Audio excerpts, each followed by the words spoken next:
দুনিয়াতে যত অদ্ভুত অদ্ভুত প্রশ্ন সব আপনি মুসা আলাইহিস সালামের মাথা থেকে পাবেন।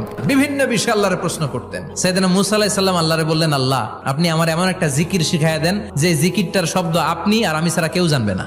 দিনে রাতে সব সময় এই জিকির আমি করব, আপনারে ডাকবো, কিন্তু শর্ত হলো এই জিকিরটা জানবে শুধু আপনি আর জানবো শুধু আমি। আল্লাহ বললেন, মুসা পড়ো লা ইলাহা ইল্লাল্লাহ।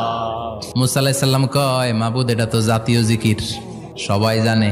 আমি তো চাইছি এক্সেলেন্ট একটা জিকির, কারো কাছে নাই, শুধু আমি জানবো আর আমি পড়বো। আল্লাহ বললেন, মুসা এই লা ইলাহাকে যদি এক পাল্লায় রেখে দাও, তাম বিশ্ব, 7 আকাশ 7 জমিনটারে তুলে যদি তুমি আরেক পাল্লায় রেখে দাও, লা রাজাহাত কাফাতু লা ইলাহা ইল্লাল্লাহ, মুহূর্তের মধ্যে লা ইলাহার পাল্লা ভারী হয়ে যাবে।